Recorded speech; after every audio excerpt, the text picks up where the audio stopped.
Well, hey there, crypto friends. Thanks again for joining me.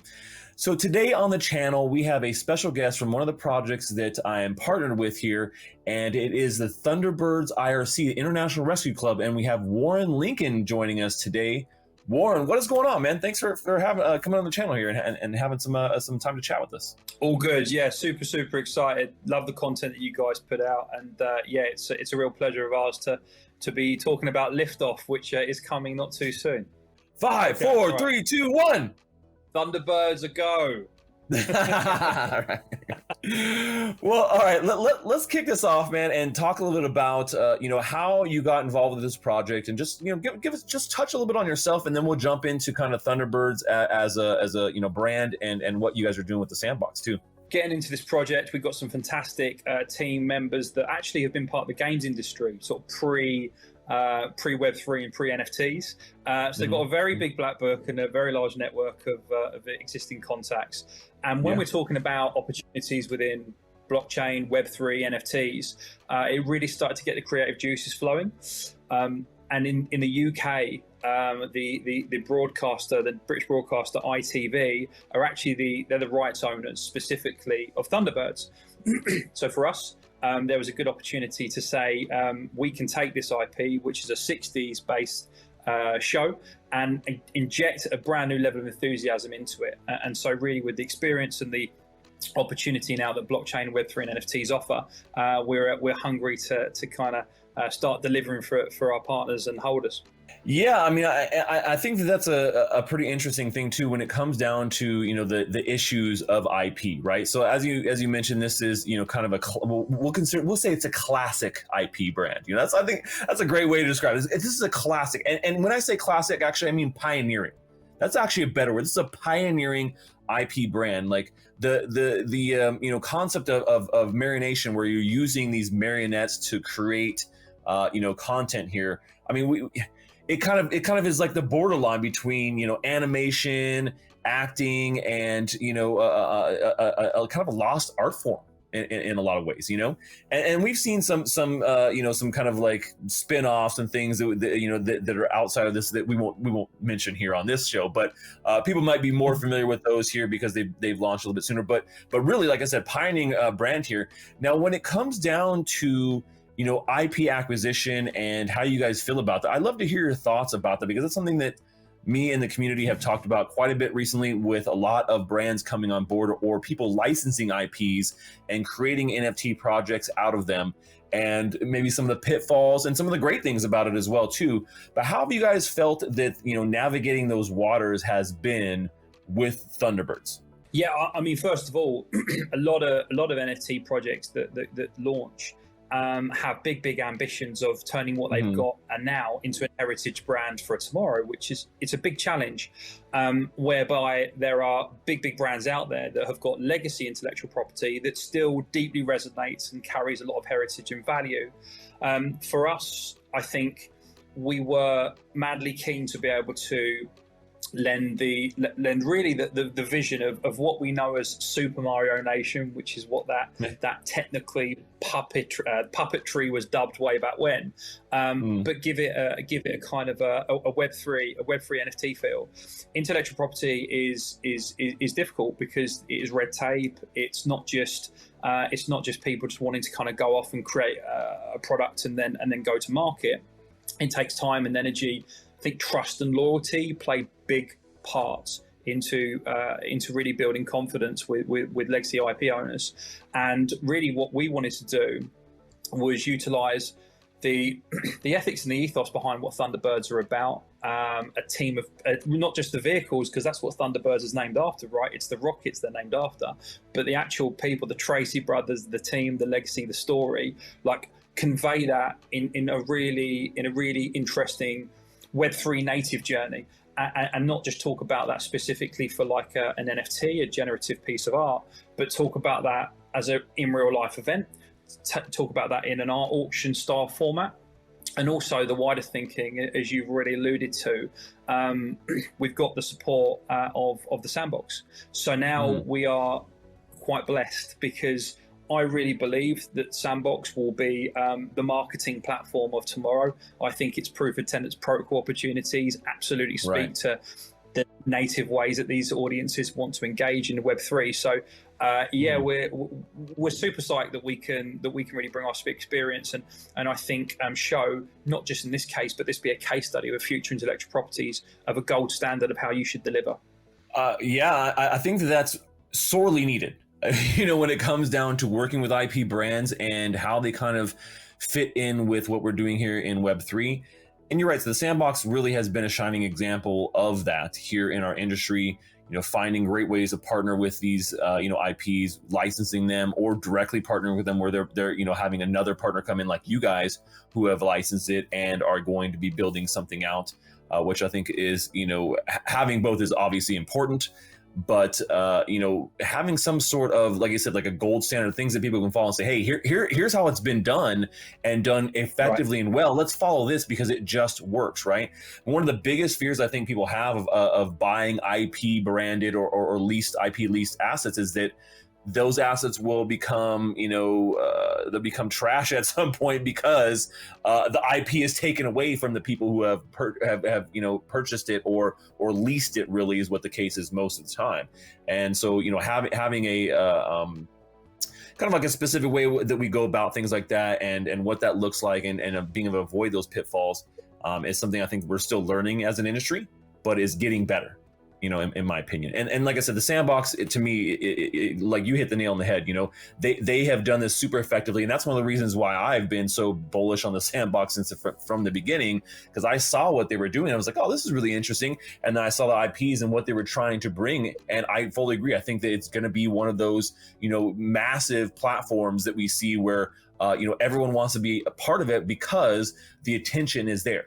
It's the next generation Roblox. It's the next iteration of the combination of what's going on in Roblox and Minecraft and Fortnite, and it's weaving in Web3 here. Now, obviously, the style and look of it is not Fortnite looking, but that doesn't really matter. It all comes down to gameplay, right? And social capabilities. And the Sandbox has that. And, Minecraft has proven that. Roblox has proven that. Both those games' graphics are horrible. I mean, they're bad. I played a ton of, I've played a good amount of Minecraft. I played a ton of Roblox, and it all comes down to playability, So when it comes sorry, my bad. Go ahead. No, go ahead. Yeah. What I was going to mention is that there's a couple of challenges as well, and my previous world was esports and video games, and just last week I was doing a talk on the opportunities Web3 can offer to esports. Yesterday, what do we see as a media piece? But FaZe and the Sandbox announce a Squid Game style like interaction. There's 3.2 billion gamers globally. You can't argue the statistics, and arguably the youngest audience are becoming the most Web3 and crypto native because they're bringing themselves into the COD points, into FIFA points, and currencies and revenues they can't really use anywhere else. So now, being able to recognize that there are opportunities. I think Sandbox's revenue splits also are super attractive. If you compare them to a Roblox, they're taking like a very, very significant part of that IP's revenue. And we want to be working with fair partners that understand longevity and value. And so I think what better than a partner that can allow you to build, allow you to create your own revenue, as well as allow you to be able to create like in-game experiences that can give real value back. For me, it's a no-brainer, but I appreciate, right, the world is moving at a rate of hypernauts right now. Yeah, no, it definitely is. So, let's talk a little bit more about the Sandbox and what you guys are going to be doing there. So tell us about ThunderBirds International Rescue Club, the NFT, the generative NFT collection that's coming, and how that fits in with your greater plans for launching here in the Sandbox as kind of the first step here into Web3 for this IP. Yeah, so if I may, I'll just kind of give you the run up on where we're at and then kind of what we're going to be doing. So we had the mint pass, as you may know, and that took place on the 6th of September. Did any information get back to you about that at all? Yeah, so I mean, I was definitely keeping my eye on this, and went to go kind of look at getting a mint pass, and then I saw that there was a bot attack, and then you guys got you kind of had to pause the sale for a second, then got it back up, and it was sold out instantly.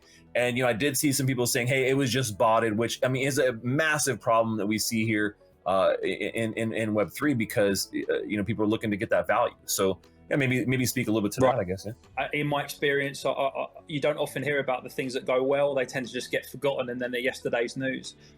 What we experienced, and unfortunately, I think it's part of the landscape. You need to be transparent. You need to tell everyone what you're doing. You need to be able to manage expectations in the community. Equally, that comes with some bad actors having nefarious ways about their approaches. And in our experience, it was a direct amount of traffic trying to get to the site, trying to buy some of the mint passes, and effectively causing people that actually want to be part of our community a bit of a hassle. The tech team were super responsive to it, and it's great. It's great to be in a business where I know what the tech team are doing, and more importantly, that between them and then the social media team, we were letting the community know what was happening. We absolutely did get the site back up. It did take some time, but it was necessary, because we wanted to make sure that we could continue that fair distribution of mint passes.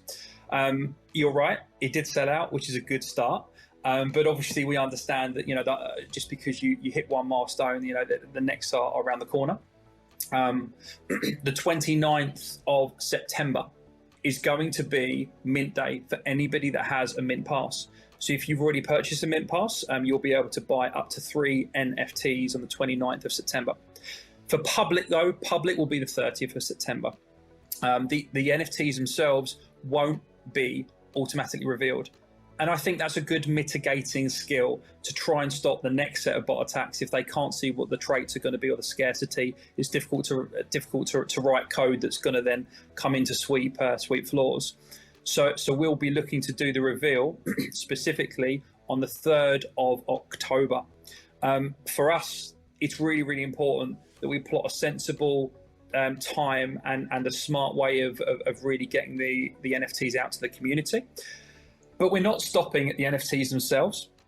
We're going to be doing a art auction, ThunderBirds Reimagined. So that art auction itself will take place from the 5th of October. The art auction will be a 7-day art auction, and we've got 7 super great artists to totally imagine what those Thunderbirds vehicles would look like in their inspired art. And anybody that buys one of these pieces, they'll be able to get 1 NFT included in their purchase. So we absolutely understand the importance of Web3. We're also dipping back to Web 2 because we like the idea that people can go to a platform called Virtua, and they'll be able to then bid, and this will be in an auction format, buy the artwork. After that, and you've pulled on some great points. We have a planned art contest that we're going to be keeping a lot of that under alpha until we're really ready to talk about it. But we're looking at potentially November, December for the art contest. And that leads us beautifully into season 3 coming to an end with Sandbox, and season 4 being very much active and available. Right, there we go. Great minds think alike. So then specifically with season 4, what we're looking at doing is thinking about Tracy Island. How would that be imagined in the Sandbox? How would the Thunderbirds vehicles be imagined in the Sandbox? And also, what type of proof of tenants protocols can we build in? You see, the NFT users will also be seeing us bring to life avatars. Why wouldn't you? So we'll be creating Sandbox avatars specifically reflecting the traits of the NFTs that we're creating. So for us, this is a longevity play. And we're super excited about 2023 because we really believe that the possibilities with this project are endless. Yeah, I mean, there's so much to be able to do with the Sandbox, and being able to bring in and like you said, reimagine some of these IPs, make them look cool, and they're going to look different, obviously, because the Sandbox has this very unique look to it. But finding an experience that or creating experience that kind of reflects everything that people love about Thunderbirds, I think is actually, it's a unique challenge. And, you want to make sure that you kind of keep to what everyone knows and understands, but be able to also take advantage of what the Sandbox provides. And, I think that it seems like you guys have a really good, roadmap for what do we want to do to keep people engaged and keep this being interesting for people who are invested or are just fans of this brand. And one of the things that you didn't mention that I actually think is really cool is that inside your guys' Discord, you guys have been doing movie nights where you're showing old episodes, right, of Thunderbirds. I mean, that's a great way to kind of engage the community. And once again, really utilizing this IP to its fullest, and and giving fans, like true fans, a place to kind of come hang out and talk about this and enjoy stuff beyond just like, oh, NFTs, like you said, bringing that Web 2 side into everything as well, building, as it should be. Yeah, and I think building community isn't just one linear direction. We're really tackling a few things. I think that the intellectual property is a 60s legacy IP that we are talking to a particular audience that may not be Web3 and NFT native. So we're also finding the interesting ways that we can utilize today's tools that you and I use, like Discord, and Twitter, and actually how do we then turn that into tribes, clans, and communities of people getting together, sharing commonality, and making this, enhancing this more than just, I bought a PFP, it sits on my wallet and it's not quite doing what I'd like it to do. Unfortunately, we've all got too many examples of what that should be. What I would say as well, and I know that you talk a lot about the gaming aspects, and gamification for me, I'm madly passionate about. We're not talking about making a game. We're talking about really building to our strengths. And because I know a game's development can take like 9 months to nearly 2 years. If you look at with the likes of the Dr. Disrespects and the FPS that he's trying to build specifically with a Web3 native NFT, like we are leaning to what we can do in the short term. And then the mid to long term, these are deliverables that we want to execute on. So we are taking, I would say, like Web 2 mentality, but delivering it into a Web 3 professional approach. And that's a fully docked business, specifically a development company house that's based across Europe and as well. I think it's worth mentioning, that countdown you mentioned at the start of the show, 5, 4, 3, 2. Well, there will be 5,432 NFTs that we come to market with. Like every part of this roadmap and journey talks back to the IP in a meaningful native way. So no, we're excited. We're excited to see how we can build and leverage this to really make some exciting experiences occur. Well, I'm right there with you, and it sounds like you guys have a pretty bright future with this IP. And so far, from what I've seen, all the fans who are at least on Twitter or Discord or other places, they're seeming to really enjoy it. And I'm excited to see how your guys' journey in the Sandbox progresses, because as I said, I love the Sandbox and what's going on there. But you guys are going beyond this, and it's not going to just be limited there. And I love that. I love the fact that you're kind of in this for the long term and wanting to really do something unique with this IP instead of what we see with a lot of like really classic or what I would say like pioneering IPs like this. They just kind of they had their day and that's it. But I think we're starting to see some cool IPs come back and be revived because of Web3, and that's kind of what I see here with ThunderBird. So I'm it's really interesting to kind of follow that journey there with what you guys have going on. I think in addition to that, there's far too often experiences of people changing their social media profiles to immediately say that they're Web3 and NFT experts. I'm a scholar of learning. I've taken time, and I'm sure you have as well. When brands are willing to get counsel from people that are native in the space, they're actually going to really see better benefit.